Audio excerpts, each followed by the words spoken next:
இங்கே பாரு, சொத்தெல்லாம் வந்துட்டு நானும் சேர்ந்து உருவாக்குனது, பிஸ்னஸ்லாம் நானும் சேர்ந்து பண்ணது. இந்த பொம்பளை பிள்ளைக்கெலாம் ஒன்றும் கிடையாது. உன் பொம்பளை பிள்ளைக்கெலாம் என் பயலுக்கு தான் எல்லா சொத்தும். உடனே எழுதி வச்சுட்டு உன் மகளோட போய் இருந்துக்க, வீட்டோட இருந்துக்க, எனக்கு ஒன்றும் பிரச்சனை இல்லை. ஆனால் ஒன்று, இன்னியும் உன் மகன் இங்கே வருவா, அப்படியே அவன் பாண்டியன் வருவான், அப்படியே கோமதி வருவா, அப்படியே பயல்கள்லாம் வருவாங்க, அப்படியே சொத்தெல்லாம் எழுதி கொடுத்துட்டு நான் நாக்கு வச்சுட்டு போகிறதா நான்? இங்கே பாருண்ணா, மரியாதையாக சொத்தை எழுதி என் பேரில் வச்சுட்டு அப்புறம் உன் மகளோட சந்தோஷமாக இருந்துக்க, எனக்கு ஒன்றும் பிரச்சனை இல்லை. ஆனால் நான் இருக்க வரைக்கும் உன் மகளோ உன் மகன் சம்மந்தப்பட்டவங்களோ அந்த வீட்டுக்குள்ளே வர்றதை நான் விரும்ப மாட்டேன், விடவும் மாட்டேன் அப்படின்னு அடித்து சொல்லிடுவார் சக்திவேல். அப்படிங்கிறது தான் 10 வயசு வரைக்கும் அண்ணன் தம்பி, 10 வயசுக்கு மேலே போனால் பங்காளி அப்படிங்கிறத இன்றைக்கி ப்ரூவ் பண்ணிடுறேன் அப்படிங்கிற மாதிரி தான் போகுது. அம்மா தலையால் அடிச்சுக்க போகிறாங்க. அதுதான் நடக்க போகுது இந்த வாரத்தில். மயில் வந்துட்டு வீட்டிலேருந்து போகிறாங்க. மயிலுக்கு வீட்டுக்கு ஜாமான்லாம் வந்துருச்சு. ஜாமான் வந்தோன்னே, என்னது வண்டி வந்துருக்குதுண்ணா, வண்டி வந்துருக்குதா மாமா, என்னை கூட்டுறது வண்டி அனுப்பிட்டாங்களா அப்படின்னு கேட்கும்போது, என்னப்பாப்பா இப்படி வந்துட்டு பச்சை மண்ணாக இருக்கிறியே நீ மயில் அப்படின்னு சொல்ல வேண்டியதாக இருக்குது. நீ என்ன பச்சை மண்ணாக இருக்கியா இல்லை பக்கித்தனமாக இருக்கிறியா அப்படின்னு கேட்க வேண்டிய கேள்வியாக இருக்குது. அப்படிங்கிற மாதிரி தான் நடக்குதுங்க. உடனே வந்துட்டு, இல்லைல்லம்மா ஏதோ வண்டி வந்திருக்குது, ஜாமான்லாம் வந்துருக்குன்னா உடனே சொல்கிறாங்க. ஐயா இங்கே பாருங்கள், எல்லா ஜாமானையும் வீட்டில் கொடுத்துட்டாங்க. நம்ம தீபாவளிக்கு கொடுத்தது எங்கே, அதுக்கும் 10,000 அங்கே ஆட்டையப்பட்டது தானே. தீபாவளிக்கு கொடுத்ததுலேருந்து எல்லாத்தையும் அனுப்பி விட்டாங்கம்மா அப்படின்னு. ஐயா என்னையா சொன்னாங்க அப்படின்னா, என்ன சொன்னாங்க, பாண்டியன் சொல்லேருந்து அனுப்பிட்டாங்க, இந்த வீட்டில் வந்து கொடுக்க சொன்னாங்க, அவ்வளவுதான். வீட்டில் கொடுக்க சொன்னாங்களா? வேறண்ணா என் மகளை அப்படியே வச்சுக்க சொல்லியிருக்காங்களா? நான் விட்டுருவேண்ணா நான். ஏம்மா இதெல்லாம் எனக்கு தெரியாதும்மா, ஜாமானை கொடுத்துட்டு வர சொன்னாங்க, ஜாமானை கொடுத்துறேன், எடுக்கிறதெல்லாம் எடுத்துங்க, நான் போயிட்டே இருப்பேன் நான் அப்படின்னா உடனே வேறு வழியே இல்லாமல் எல்லாத்தையும் இறக்கி வச்சுருவாங்க. இறக்கி வச்சோன்னே நம்ம பிள்ளை இப்போ என்னமோ இப்போ தான் தூங்கி முழித்த மாதிரி மயில், எனக்கு பப்பா வாயில் கச்சினது கடைச்சே தெரியாது அப்படிங்கிற மாதிரி அந்த பிள்ளை வந்துட்டு, என்னது மாமா, என் மாமாவோட சேர்ந்து வாழ முடியாதானு நான் ஃபோன் பண்ணுறேன் மாமாவுக்கு அப்படின்னாக்கா, மாமா ஃபோன் எடுக்கல, அத்தைக்கு ஃபோன் பண்ணுறேன்னாக்கா அத்தையும் ஃபோன் எடுக்க மாட்டேங்கிறாங்க. ஃபோன் உடனே என்ன பண்ணுறது நான் அப்படின்னா சொல்லிட்டு சொல்கிறாங்க, கொஞ்சம் கம்முன்னு அப்படிங்கிறாங்க. இந்த பக்கம் பார்த்திங்கன்னா வந்துட்டு நம்ம இப்போ கோமதியும் இவங்களும் பேசிகிட்டு இருக்காங்க. பேசிட்டு இருக்கும்போது ஃபோன் வருது. ஃபோன் வந்துடனே என்ன ஃபோனுன்னாக்கா, மயில் பேசு. மயிலக்கா என்னது பண்ணுறா, எல்லாம் அவன் ஃப்ரெண்டுக்கு தானே அவனுக்கு ஃபோன் பண்ணுறாளுகளாக்கா அப்படின்னு. இல்லை உனக்கு தான் ஃபோன் பண்ணுறாங்க. எனக்கு எதுக்கு அவள் ஃபோன் பண்ணுறா, ஒன்றும் வேணாம், ஃபோனை கட் பண்ணிவிடு அப்படின்னு சொல்லிடுறாங்க. சொல்லிவிட்டு அப்புறமா பேசுகிறாங்க. பேசிவிட்டு என்ன நடக்க போகுது இங்கே, மற்ற அன்னைங்கள்லாம் ரொம்ப சந்தோஷமாக நம்மளை வந்து காப்பாற்றினாங்க அப்படின்னு. ஆமாம்மா, அப்பாவோட ரொம்ப சந்தோஷப்பட்டார் அப்படின்னு.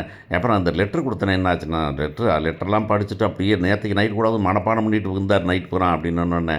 சரி எப்படியோ வந்தாங்க. ஆனாக்க வந்து நம்ம ஜெயிலுக்கு வந்தாங்க, கோர்ட்டுக்கு வந்தது, போலீஸ் ஸ்டேஷன் வந்தாங்க, கோர்ட்டுக்கு வந்தாங்க, நம்மளை காப்பாற்றினாங்க. ஆனால் அதுக்கு பிறகு ஒரு பேச்சையும் காணாமே அப்படின்னு ஒன்று. ஆமாம், அப்படியே விட்டுருவாங்களா, திரும்பி பழசு மாதிரி ஆயிடுமா அப்படின்னாக்கா, இல்லை அப்படியும் இருக்கிறதுக்கு சான்ஸ் தான் இருக்குது, எனக்கு கஷ்டப்பட்டு வந்திருப்பாங்க, ஆனால் அதுக்காக நம்ம விட முடியுமா அப்படின்னு ஒன்று. நான் வேணால் போய் பார்த்துட்டு வரட்டுமா அப்படின்னு. எதுக்கு நீ போகிற, தேவையில்லாமல் வம்பு எடுத்துடாது அப்படிங்கிறாங்க கோமதி. இல்லை போய் பார்ப்போம், ஏன்னா அவங்க ஒரு அடி வச்சா நம்மளும் ஒரு அடி வச்சா தானே சரியாக இருக்கும். அவங்க கொஞ்சம் இறங்கி வந்தால் நம்மளும் கொஞ்சம் இறங்கி போகணும்ல. நான் வீட்டுக்கு போயிட்டு வரட்டுமா, நான் ஐயோ வேணாடி பின்னால் அப்பா போயிடும் அப்படின்னாக்கா, இல்லை நான் போகிறேன் அப்படின்னு வீட்டுக்கு போகிறாங்க. வீட்டில் போய் பண்ணாக்கா முத்துவேல் இல்லை, சக்திவேல் தான் இருக்கிறாரு. சக்திவேல் இருந்தானே வந்துட்டு பாட்டி வந்துட்டு, ராஜி இங்கே வா அப்படிங்கிறாங்க. உடனே இவங்க 2 பேரும் சந்தோஷமாக, அம்மாவும் சித்தியும் வந்துட்டு சந்தோஷமாக பார்க்குறாங்க. பார்த்து பக்கத்தில் வர்றதுக்கு வந்தோன்னே அந்த பொண்ணு பக்கத்தில் அப்படியே நடுங்கி வரும்போது சக்திவேல் பாட்டி கேட்டில் இறங்கி வந்துட்டு, என்ன இங்கே இடம் வேலை உனக்கு அப்படின்னு கேட்குறாரு. உடனே, இல்லை சித்தப்பா. என்ன சித்தப்பா, அதெல்லாம் முடிஞ்சு போச்சு. இல்லை சித்தப்பா, என்ன சித்தப்பா அப்படின்னு. உடனே அவர் சொல்கிறார், ஏன்டா வீட்டுக்கு வந்த பிள்ளையே வந்துட்டு இப்படி பண்ணுறியடா அப்படின்னு சொன்னாங்க. வீட்டுக்கு வந்த பிள்ளைனாக்கா வீட்டுக்கார சொன்னா இருந்தது.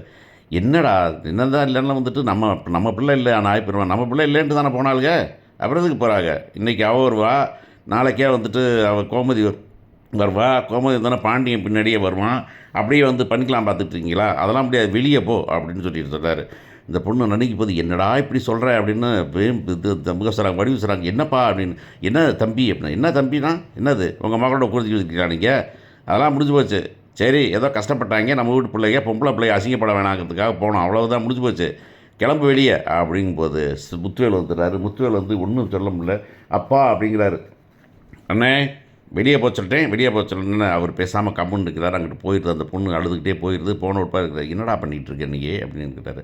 என்னென்ன பண்ணுறேன் நம்ம எதிரிகனே, நம்ம மானத்தை வாங்கினவங்க, உணர்ந்து வச்சா அவங்களுக்கு கேவலப்பட்டான், ரோட்டில் போகிறேன் வரவான்னு நம்மளை கேவலாமல் பேசினாங்க, ஞாபகம் இல்லையா அப்படின்னு. ஒன்று இருந்தாலும் வீட்டுக்கு வந்த பிள்ளைனா என்னண்ணே, இப்போ மகாபாசம் வந்துடுச்சா உனக்கு, மகாபாசம் வந்து பெருசாகி போச்சா உனக்கு அப்படின்னு. இருக்கட்டும்டா, அது என்னது அப்படியே கொண்டாந்து வீட்டில் வச்சு தாலாட்டு பாடி வச்சுலாம் பார்க்குறீங்களா நீங்கள் அப்படின்னு கேட்குறாரு. என்னடா தம்பி பேசுகிற அப்படின்னு சொல்லிட்டு இவங்க கேட்குறாங்க, அம்மா கேட்குறாங்கப்பா காந்திமதி. காந்திமதி கேட்டா என்ன பேசுகிறேன் நான், இதை வேறு அவ்வளோதான் முடிஞ்சு போச்சு. நம்மளை விட்டு லெவலில் விட்டு இறங்கி அவங்களுக்கு போய் ஹெல்ப் பண்ணணும், அதோடு முடிஞ்சு போச்சு. இனிமேல் கூடுறது குளவரதெல்லாம் வச்சுக்கூடாது அப்படின்னு ஒன்று. டேய் என்ன பேசிகிட்டு இருக்க தெரியுதா உனக்கு அப்படின்னு முத்துவது. என்ன பேசிட்டேனே, ஓ புரிஞ்சு போச்சுனே, புரிஞ்சு போச்சு. இப்போ எல்லாத்தையும் போய் சொத்தை கொடுத்துடலாம் பார்க்குறியா மகளுக்கு. டே சொத்தை பற்றி நான் அதான் கடைசியில் வந்து நிற்கேன். இங்கே பாருண்ணே, வீட்டுக்கு ஒரே ஒரு வாசி தான் என் மகன், அவ்வளோதான். சொத்தை பூரா எழுதி என் மகனுக்கு வச்சுட்டு அப்புறமா நீங்கள் போய் எங்கள் மகளோட இருந்துக்கங்க, ஒன்றும் பிரச்சனை இல்லை. சொத்தை எழுதி வைக்கிறதா இல்லையாங்கிறது நீங்கள் முடிவு பண்ணிக்கிங்க. இப்படியே இருக்கணும்னா அப்படியே இருப்பான், ஒன்றும் பிரச்சனை இல்லை. இப்போ மகளோட சேரன்னு நினச்சிங்கனாக்கா சொத்தை எழுதி கொடுத்துட்டு போங்க. எப்படா சொத்து எழுதி கொடுங்க, பாருங்க சொத்து பூரா உருவாக்குனது நம்ம, அவ்வளோதான். பொம்பளை பிள்ளைக்கு ஒன்றும் கிடையாது, அவள்லாம் முடிஞ்சு வச்சு. அவள் மானத்தை வாங்கினவ, அவள் நம்ம மானம் விலை பேசினது தான் அவளுக்கு பங்கு, அவ்வளவுதான். அதோடு முடிஞ்சது. இனிமேல் அவங்க வரக்கூடாது அப்படின்னு. என்னடா தம்பி சொல்கிற அப்படின்னா, என்ன சொல்கிறேங்கிறதெல்லாம் இல்லை அப்படின்னா, உடனே ஏண்டா இப்படி அடுக்குமாடா அப்படின்னு அம்மா அப்படி தான். அங்கே பாருமா தான் உண்மையை சொல்லிட்டேன், அவ்வளோதான். இல்லை இப்போ அவள் வேணும் அப்படின்னாக்கா அப்படியே போயிருங்க, ஒன்றும் பிரச்சனை இல்லை. நான் அப்படியே வெளியே போயிடுறேன். நான் இந்த வீட்டோட நீங்கள் இருந்துக்கங்க, எல்லாத்தையும் எனக்கு எழுதி வச்சுட்டு இருங்க, வீட்டோட அவங்க மகளோட நீ சந்தோஷமாக இருங்க அப்படிங்கிறாரு. இவர் நொந்து போயிடுறாரு.